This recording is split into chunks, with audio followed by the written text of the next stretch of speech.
हाँ जी, केमिस्ट्री वाले सर। थोड़ा गैप चल रहा है आजकल वीडियोस के अंदर, तो फिर भी एंजॉय करें। अपडेटेड फॉर्म में हर वीडियो आपके पास पहुंचने की पूरी कोशिश होती है।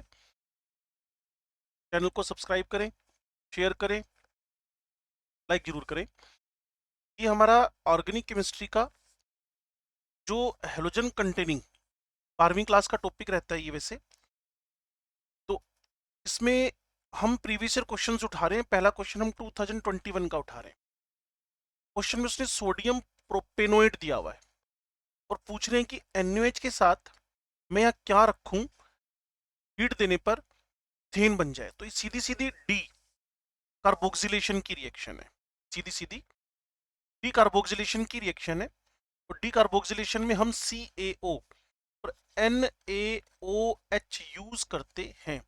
CaO और NaOH यूज करते हैं। तो इसमें कुछ ज्यादा तामझाम करना नहीं था। सीधे सीधे आपका आंसर बन रहा है। सीधे सीधे आपका आंसर बन रहा है। चलिए आगे बढ़ते हैं जी।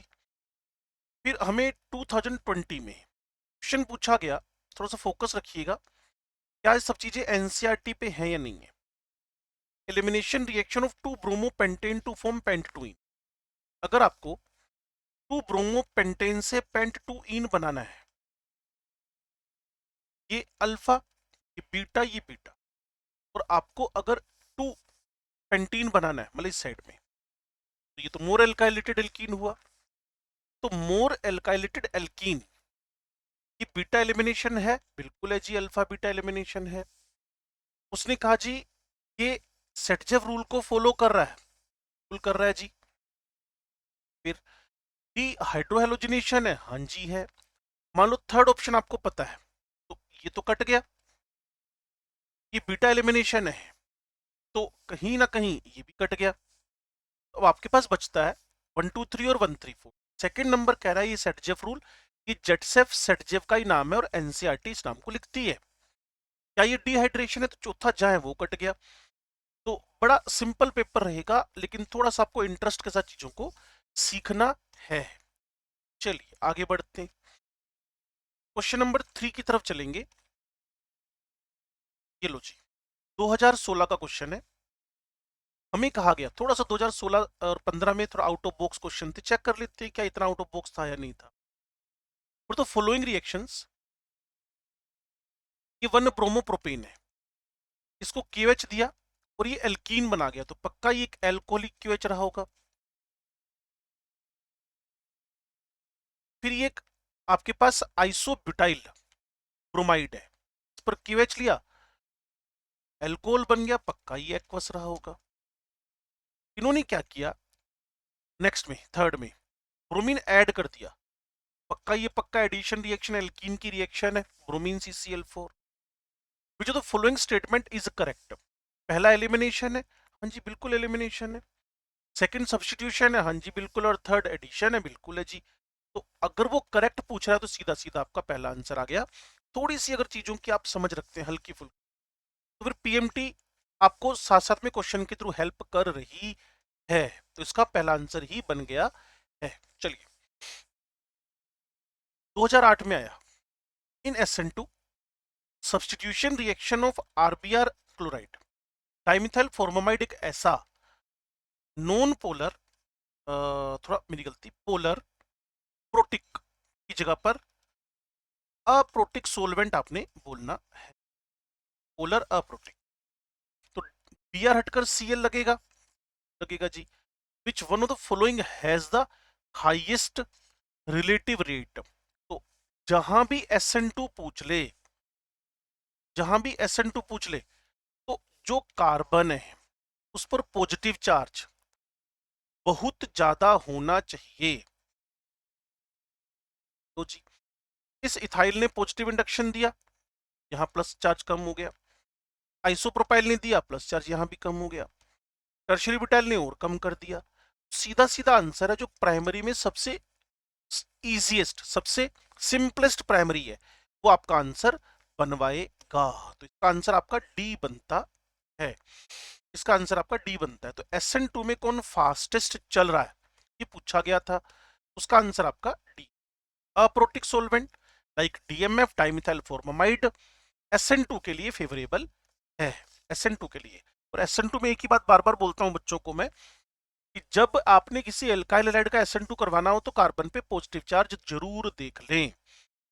Which of the following undergoes nucleophilic substitution exclusively for SN1? तो टर्शरी देखो, स्टेबल कार्बोकेटाइन देखो, एक बेंजाइल है, एक आइसोप्रोपाइल है, इथाइल तो लिस्ट में ही नहीं है। क्लोरोबेंजीन में डबल बॉन्ड करेक्टर आ रहे हैं, दैट्स व्हाई बेंजाइल क्लोराइड।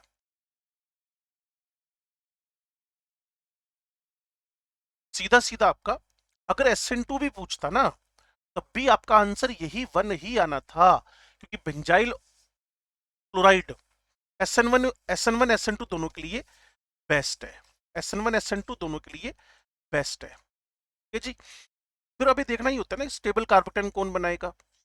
तो जी क्लोरोपिक्रीन 2004 का क्वेश्चन है ये। क्लोरोपिक्रीन हमें देखना है कि बनती कैसे है, 2004 में पूछा गया। तो क्लोरोपिक्रीन के लिए CCl4 को स्टीम का स्ट्रक्चर देख लो ना, क्लोरोपिक्रीन ClClClNO2 है, तो carbon tetra chloride nitric acid, ये ठीक लग रहा है बेस्ट आंसर। लेकिन क्लोरोबेंजीन गलत हो गया, chlorine on picric nitric and chloroform, that's the best answer.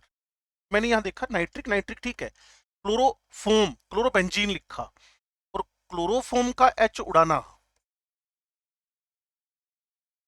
आसान है, क्योंकि जो बनता है कार्बोनाइन वो पीपाई डीपाई बॉन्डिंग से स्टेबल हो जाता है। तो nitric acid on chloroform. Low ji chloropicrin आपको वैसे भी पता होगा टीयर गैस है, ठीक है ना, लिखा कहीं नहीं है, लेकिन अगर कभी पूछ ले तो बता देना उसको। विच of the following is responsible for the depletion of ozone layer in the upper strata of the atmosphere? चाहे तो इसको एनवायरमेंटल केमिस्ट्री के अकॉर्डिंगली सोच लो, चाहे तो इसको एनवायरमेंटल केमिस्ट्री के अकॉर्डिंगली सोच लो, तो सीधा सीधा आंसर इसका फ्रियोन बनता है। तो अब तक आपको कोई ऐसा क्वेश्चन नहीं मिला होगा जिसको पढ़कर आप परेशान हो जाएं कि यार ये तो just out of the box पूछ लिया गया है, ऐसा कुछ आपको नहीं दिखा होगा अभी तक। अब आपके पास है एक एन प्रोपाइलिडीन क्लोराइड अल्फा बीटा। तो जब आप ट्रीटमेंट देंगे सोडामाइड से, सोडामाइड करेगा क्या भाई, अल्फा बीटा।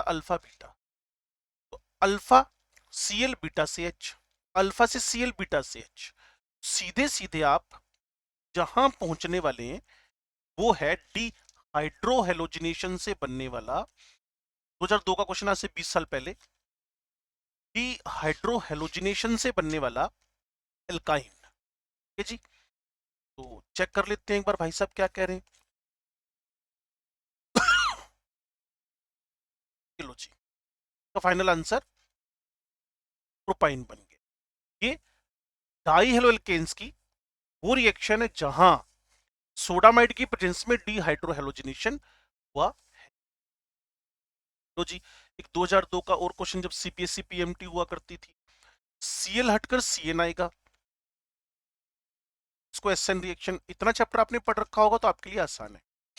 फिर निकल हाइड्रोजन ने ट्रिपल को डबल से सिंगल में कन्वर्ट कर दिया, तो जी ये आपका एन प्रोपाइल अमाइन बन गया। अगर ये एन प्रोपाइल अमाइन सीधे सीधे रिएक्शन अब अमाइन चैप्टर से जुड़ गई जाकर, अगर मैं एसिटिक एनाइड्राइड से रिएक्शन करवाऊं, इसका एसिटाइलेशन, एसिटिक एनाइड्राइड यूज कर सकते हैं, एसिटाइल क्लोराइड यूज कर सकते हैं, तो आपके पास फाइनली 3 कार्बन पर NH फिर CH3CO ग्रुप रहेगा। तो आंसर इसका फर्स्ट बन जाने वाला है।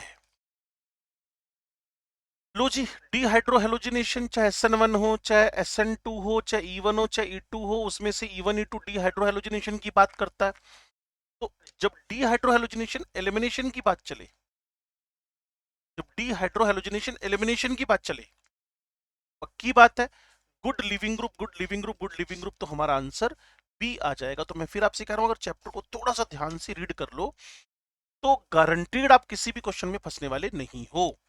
ऑर्गेनिक कंपाउंड है जी, C4H9Cl है, उसको जब सोडियम डाइथाइल ईथर से रिएक्शन करवाया गया तो हाइड्रोकार्बन बना, जो मोनोक्लोरिनेशन से सिर्फ एक ही क्लोरो डेरिवेटिव देता है। सबसे पहले हम सोच लें कि ऑर्गेनिक कंपाउंड C4H9 जब सोडियम डाइथाइल ईथर से रिएक्ट करेगा, सोडियम डाइथाइल ईथर, तो verge reaction gives a hydrocarbon, hydrocarbon. तो टर्शरी तो वर्ड्स के लिए ठीक भी नहीं माने जाते, टर्शरी तो वर्ड्स के लिए। फिर आपसे क्या कह रहा है, which on monochlorination gives only one chloro derivative. वैसे तो ये आंसर बनना चाहिए, लेकिन टर्शरी तो जो वर्ड्स रिएक्शन है उसमें एल्कीन देते हैं। सेकेंडरी ब्यूटाइल सोच के देख लेते हैं भाई, इसके तो आंसर हीरो आ जाएंगे मोनोक्लोरिनेशन के। अब आपका आइसोब्यूटाइल, आइसोब्यूटाइल का स्ट्रक्चर ये है, इसकी डबलिंग कर दो यहां भी, तो इसका आंसर कुछ नहीं बन रहा। दैट्स वाई टर्शरी ब्यूटाइल, क्योंकि वर्ड्स रिएक्शन में अब 2001 में इसके साथ क्या हुआ, क्वेश्चन के साथ इसको लोगों ने चैलेंज किया, गलत हुआ कुछ नहीं, लेकिन out of this all four एक आंसर, बेस्ट तो नहीं कहूंगा लेकिन मजबूरी में आपको टिक करना पड़ेगा, वो है फर्स्ट। तो जी, और ये इतने स्मार्ट हैं इन भाइयों ने, टर्शरी से alkyl react with sodium in the presence of words reaction है, और ये बना भी दिया, और कह रहे हैं जी इसका एक। लेकिन करें क्या, चार ऑप्शन में और कोई ऑप्शन ही नहीं बन रहा। लो जी, 12वां क्वेश्चन, 2 ब्रोमोपेंटेन, ये सीबीएसई पीएमटी है, इतनी बुरी भी नहीं है लेकिन कोई बहुत ज्यादा अच्छी भी नहीं है, नीट एनटीए ऑर्गेनाइजर है। 2 bromopentane is heated with potassium ethoxide, ये कौन है भाई, बहुत अच्छा, डी हाइड्रोहेलोजिनेशन के लिए बेस है। मेजर प्रोडक्ट तो अल्फा बीटा 2 पेंटीन, आपका ट्रांसफॉर्म में आंसर आ जाएगा, बनने को तो 1 पेंटीन भी बनेगा, बनने को 2 पेंटीन का सीसन ट्रांस भी बनेगा, लेकिन मेजर प्रोडक्ट अगर पूछा जाए तो transform is the major product, transform is the major product, क्योंकि ज्यादा स्टेबल होता है। एल्काइल हैलाइड को कन्वर्ट करना है एल्कोहल, जी Cl हटाकर OH लगाना है, एडिशन कराएं ना सब्सटीट्यूशन करवाएं, हाँ जी, डिहाइड्रो एल्कीन थोड़ी बनानी है, एलिमिनेशन एल्कीन थोड़ी बनानी है, तो आंसर आ गया। एक जनरल अप्रोच अगर आप चैप्टर की रखते हैं, कूल होकर हर बातों को पढ़ते चले जाते हैं, तो मुझे नहीं लगता कि फंसने के चांस आपके हैं। लो जी, एक अलाइलिक सब्सटीट्यूशन की रिएक्शन आ गई है, व्हेन क्लोरीन, हमने कौन सा क्वेश्चन किया था लास्ट, इसमें हो गया और ये भी हो गया। अब हम 14 नंबर क्वेश्चन की तरफ बढ़ रहे हैं। क्लोरीन है, ये अलाइलिक सब्सटीट्यूशन का एग्जांपल है, जब क्लोरीन का रिएक्शन आपने प्रोपीन से करवाया 1993, सोच लो बहुत पुराना टाइम है, ठीक है, 30 साल पुरानी बात है, 400 डिग्री पे क्लोरीन, तो ये एक FRS रिएक्शन होगी, फ्री रेडिकल सब्सटीट्यूशन। इसको छोड़कर रिएक्शन यहां हो जाएगी, विच one of the following allyl chloride is my answer, ये FRS को प्रमोट करता है। क्लोरोफॉर्म का इंडस्ट्रियल प्रिपरेशन करना हो, एसीटोन के साथ में क्या लिया जाए, ब्लीचिंग पाउडर, CaOCl। फोस्जीन तो खुद इससे क्लोरोफॉर्म से बनती है, क्लोरीन अकेली से काम बनेगा नहीं, सोडियम क्लोराइड तो बेकार है, क्लोरीन ले सकते थे लेकिन बेस भी चाहिए, तो उस बेस को पूरी सप्लाई हाइड्रोलिसिस के बाद कैल्शियम हाइड्रोक्साइड और क्लोरीन मिलकर आपको दे देंगे। हाइपोहेलाइट आयन, जब hydrochloric acid, when hydrochloric acid gas HCl is treated with propene, लेकिन एक खास बात देखिए आपने, वो जब HCl से ट्रीटमेंट दे रहा है, इसको 11वीं के साथ भी जोड़ सकते हो, साथ में उसने एक बेंजोयल परोक्साइड ले लिया है, बेंजोयल परोक्साइड, रिएक्शन HCl, तो HCl तो कभी भी आपको एंटी मार्कोवनिको प्रोडक्ट देता नहीं है, तो नॉर्मल तरीके से H और नॉर्मल तरीके से Cl जुड़ जाएगा 2 क्लोरोप्रोपेन। हाँ, आप इसको देखकर थोड़े सेंटी जरूर हो सकते हैं, सर देखो परोक्साइड दे दिया, अब तो एंटी मार्कोवनिको एडिशन करवाना पड़ेगा, बिल्कुल नहीं, सिंपल मार्कोवनिको, क्योंकि HCl परोक्साइड की प्रेजेंस में, HCl परोक्साइड की प्रेजेंस में, HCl परोक्साइड की प्रेजेंस में आपको जो रिएक्शन देगा, HCl परोक्साइड की प्रेजेंस में जो आपको रिएक्शन देगा वो मार्कोवनिकोव भी देगा, क्योंकि HCl पेरोक्साइड की प्रेजेंस में फ्री रेडिकल नहीं बना सकता, नहीं बना सकता। इसकी मैकेनिज्म के लिए या तो हमें एल्कीन चैप्टर खोलना पड़ेगा, एल्काइल हैलाइड में रेफरेंस दिया हो, फ्लोरोबेंजीन, ठीक है जी। रिएक्शन करवाई गई मैग्नीशियम से, करवा देते हैं जी। In the presence of dry ether, बिल्कुल करवा देते हैं जी। MgCl हो गया। To give a compound A, इसको ए बोल दिया गया। फर्दर इस पे इथेनॉल, दुनिया का कोई भी घटिया से घटिया एसिड ले लो, methanol, ethanol, one alkynes, HCl, HBr, HI, methane thiol, H2S। तो ये जो फिनाइल है, ये जो नेगेटिव पार्ट है, इसके प्रोटॉन से जुड़कर बेंजीन बना देगा। इसको जेरेविटनोफ एक्टिव हाइड्रोजन डिटर्मिनेशन मेथड बोलते हो, जेरेविटनोफ एक्टिव हाइड्रोजन डिटर्मिनेशन मेथड बोलते हो। HBr फास्टेस्ट कहां रिएक्ट करेगा? स्टेबल कार्बन 10 बनेगा, क्योंकि HBr 1 ओल 2 ओल 2 ओल 1 ओल लिखे हुए हैं। कहीं ना कहीं मुझे प्रोपेन लिखना है जी, तो मिथाइल लिखना है, वो लिखना है जी, लेकिन भाई साहब ने कहा 1 ओल लिखो, है 1 ओल लिख देते, 1 2 3। तो अगर मैं इसकी जगह 2 मिथाइल 2 मिथाइल प्रोपेन 2 ओल ले लूं, तो टर्शरी कार्बन बनने की वजह से ये भाई साहब फास्टेस्ट रिएक्ट कर लेंगे, फास्टेस्ट रिएक्ट कर लेंगे। लो जी, 19 नंबर क्वेश्चन है। कंपाउंड एक्स है, सारे के सारे बोन एंगल एग्जैक्टली 109 डिग्री के हैं, तो सारे के सारे एटम्स का सेम होना बड़ा जरूरी है।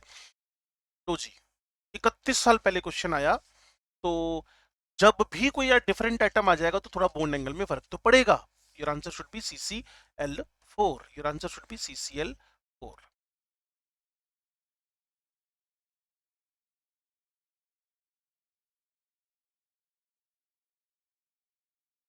ये लो जी, उसने कहा ClCCl, angle in 1122 tetrachloro ethene,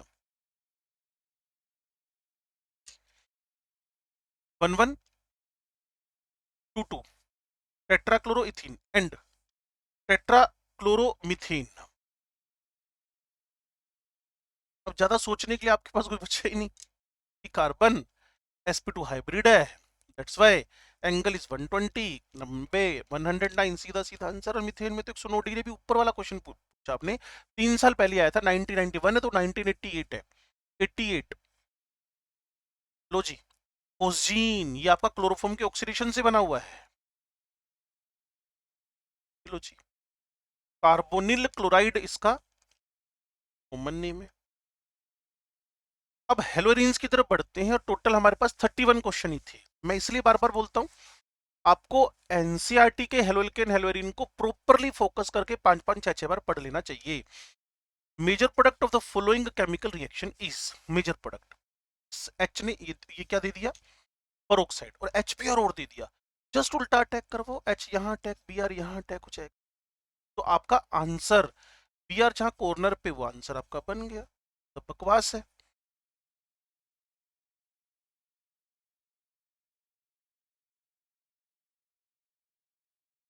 which of the following will not undergo SN1, S note का नोट, जहां स्टेबल कार्बोक्टेन नहीं बनेगा नोट अंडरगो, जहां स्टेबल कार्बोक्टेन नहीं बनेगा वो इजीली SN1 में नहीं जा पाएगा। देखो यहाँ तो बन रहा है ना पेंजाइल, यहाँ तो टर्शरी बन रहा है ना, यहाँ तो अलाइल बन रहा है ना, that's why answer should be सी।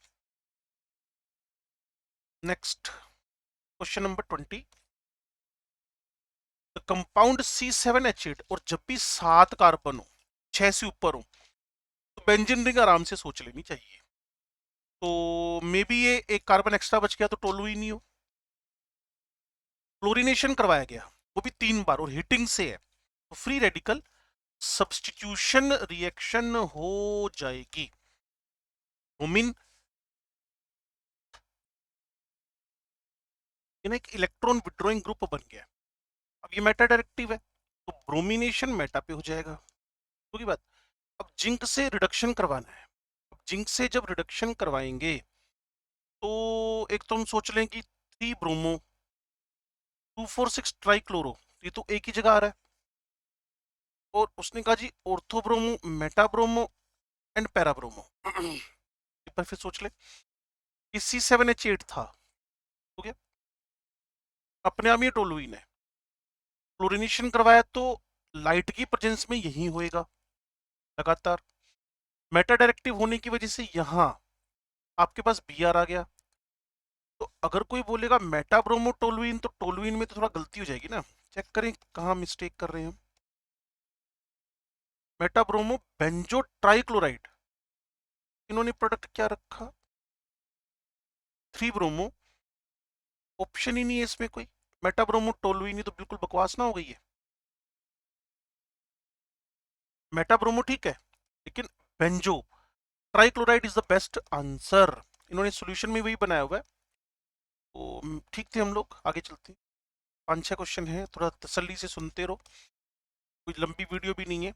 और आप ही का फेवर हो रहा है इसमें, कोई मेरा फेवर तो हो नहीं रहा। मैं तो आपको सर्विसेज प्रोवाइड करवा रहा हूँ, जैसा आपका मन करे। Which of the following can be used as a halide component for the Friedel-Crafts reaction?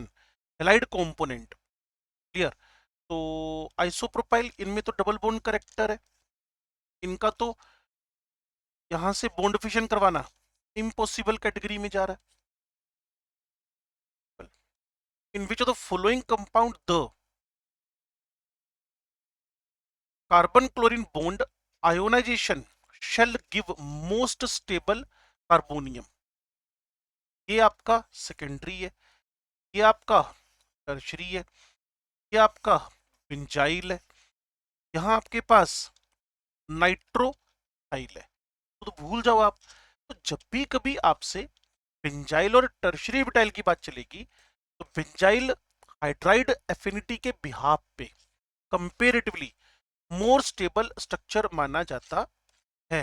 वैसे तो ये कंट्रोवर्शियल है, लेकिन चलिए हम इस पे ज्यादा कंट्रोवर्सी क्रिएट करते नहीं, और ये करंट सीरीज का ही क्वेश्चन है वैसे भी। तो 1-1.5 क्वेश्चन तो माफ भी हो सकता है कि जिसमें आप लोग कोई ज्यादा परफॉर्म नहीं कर पा रहे, तो आप उसको कंट्रोवर्शियल मानकर छोड़कर आ जाएं। लो जी आगे बढ़ते हैं। The reaction of this alkene with HBr, तो स्टेबल कार्बोक्टाइन जहां बन गया, स्टेबल कार्बोक्टाइन पक्का ये बेंजाइलिक बनेगा और यहीं आकर Br जुड़ जाएगा। तो सीधा सीधा इसका आंसर आपके पास 1 ही आ रहा, स्टेबल कार्बोक्टाइन। लो जी, but products are formed when the following compound is treated with bromine in the presence of Fe। तो भाई देखो ना, ये दोनों मिलकर ऑर्थो डायरेक्टिव है। फिर ये दोनों मिलकर, ये तो पैरा, ये ऑर्थो है, ये भी ठीक है, लेकिन यहाँ स्टेरिक हिंड्रेंस नहीं है। मेरी ओपिनियन सीधी सीधी यहाँ भी जा रही है और पैरेलल में यहाँ भी, लेकिन मेरी ओपिनियन इस बीच में उतनी नहीं जाती। अब सोचो, ये पैरा है, ये पैरा प्रोडक्ट है, इसका पैरा, इसका ऑर्थो है।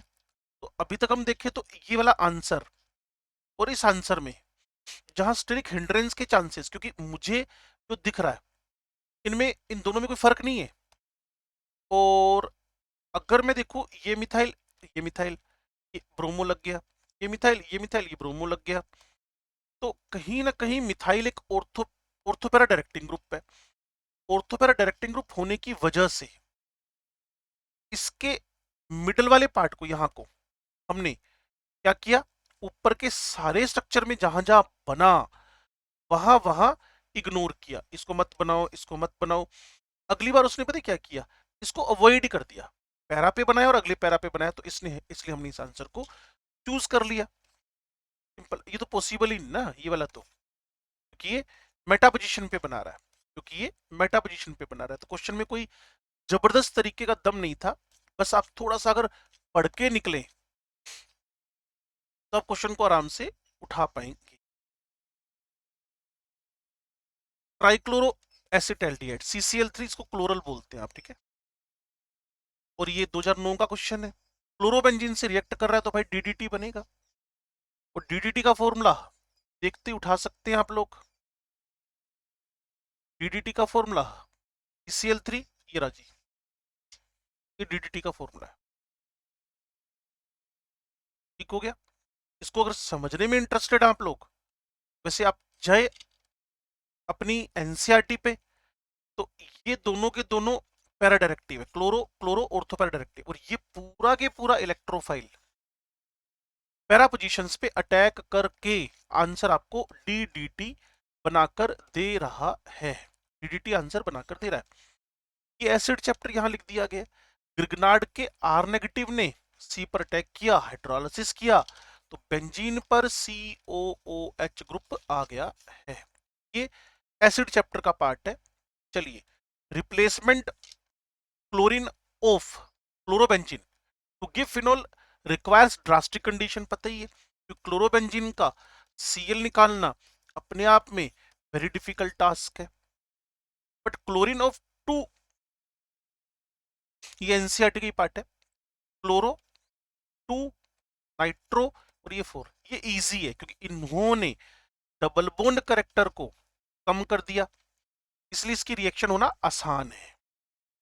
Nitro makes the ring electron rich, बिल्कुल नहीं। विड्रॉज इलेक्ट्रॉन फ्रॉम मेटा, हमें तो ऑर्थोपैरा जहां पड़ा था वहां से चाहिए थे, क्लियर ना। विड्रॉज इलेक्ट्रॉन फ्रॉम ऑर्थोपैरा, ये सिंपल सी कहानी थी। और ये 31 क्वेश्चंस हमारे एल्काइल अराइल हैलाइड के हो गए हैं। एल्काइल अराइल के हो गए। इसके बाद का टारगेट हम एल्कोहल फिनोल ईथर रखते हैं, क्लियर। इसके बाद का टारगेट हम एल्कोहल फिनोल ईथर रखते हैं, और उसका वीडियो फिर में हम अलग बना देते हैं। तब तक आप इन 31 क्वेश्चंस को प्रॉपरली रीड करें, पुराने से लेकर नए तक सारे अपडेट हो गए। Thank you.